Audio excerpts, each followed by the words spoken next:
Գյորջյան Կասկադ 60 ամիս փուլային վճարում բազմաթիվ առավելություններ։ Շնորհակալություն, պարոն փոխվարչապետ, հարգելի գործընկերներ, ձեզ եմ ներկայացնում Հայաստանի Հանրապետության հարկային օրենսգրքում լրացումներ եւ փոփոխություններ կատարելու մասին օրենքի նախագիծը։ Նախագծի նպատակը պետության կողմից ֆինանսավորվող ծրագրերի շրջանակներում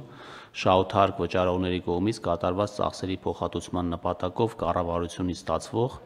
աջակցության գումարների գծով արտոնյալ հարկային կարգավորումների սահմանումն է։ Խնդիրը այն է, որ ներկայումս այս աջակցության գումարները եկամուտ են համարվում դրանց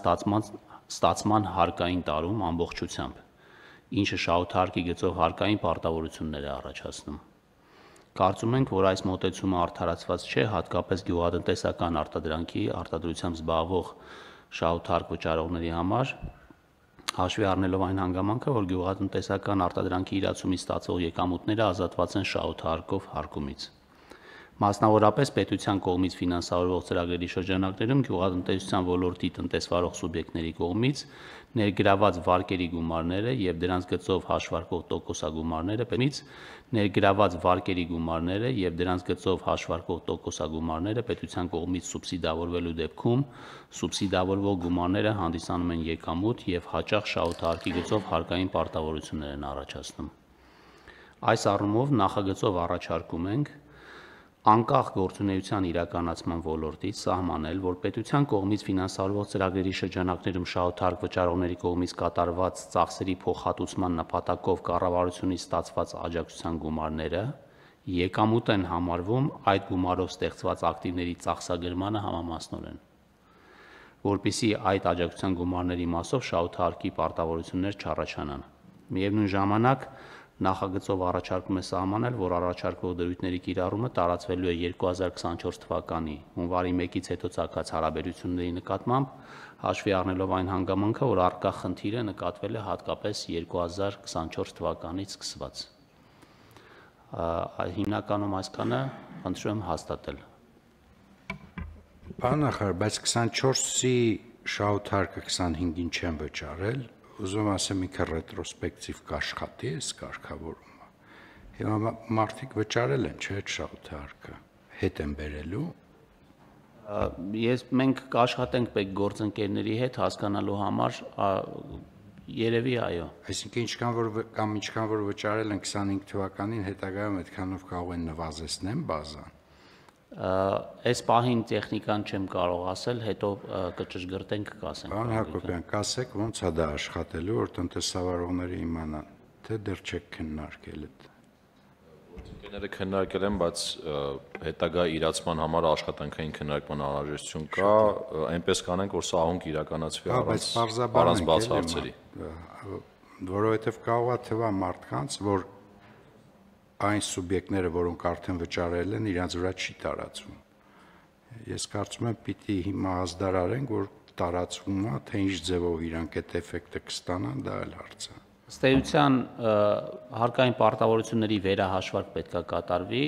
վերահաշվարկի հետևանքով արդեն ճշգրտումների հետևանքով կկարգավորենք, պարոն Գրիգորյան։ Պարոն Հովհաննիսյան, հիմա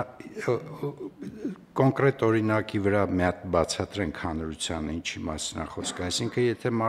եթե տնտեսավարող կառուցել է ջերմատուն, ջերմոց, մենք էլ համաֆինանսավորել ենք, այդ համաֆինանսավորման չափով ինքը հաջորդ տարի շահութարկ պիտի վճարի, հիմա կարգավորումը փոխում ենք, ինքը այդ ծավալը ամորտիզացնում է իր սարքավորումների ամորտիզացման սցենարով եւ հիմնական միջոցների։ Սա չէ տրամաբանությունը։ Հենց այդպես է, պարոն Գրիգորյան, հիմա մենք քեշբեքի ծրագիր ունենք, որով ներդրումների ծավալի որոշ մասը միանգամից վերադարձնում ենք տնտեսվարողին։ Եվ այդ միանգամից վերադարձնելու պայմաններում միանգամից դա եկամուտ է ճանաչվում։ Մինչդեռ մենք վերադարձնում ենք այն գումարները, որոնք ներդրված են կապիտալ միջոցների մեջ եւ պետք է ամորտիզացվեն դիցուք 10 տարում։ Եվ մենք այդ նվիրած գումարը առաջարկում ենք, որ եկամուտ ճանաչվի ոչ թե այդ տարում, որպեսզի շահութարկի խնդիր առաջանա, այլ այն ժամանակաշրջանում, երբ ամորտիզացվում է այդ հիմնական միջոցը, դրան զուգահեռ համամասնորեն։ Բարձր, շատ լավ գաղափար է։ Իսկ լիզինգի տոկոսները կապիտալիզացվում է, դիտարկվում է որպես հիմնական միջոցի վրա ծախս ու էլ է ամորտիզացվում է այդ սցենարը։ Սա վերաբերում է նաև դրան։ Շատ լավ, կարծում եմ շատ լավ կարգավորում է ու շատ նպաստավոր նորացվող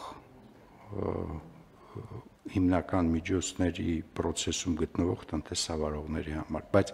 24-25-ի պարզաբանումը խնդրում եմ հնարավորինս շուտ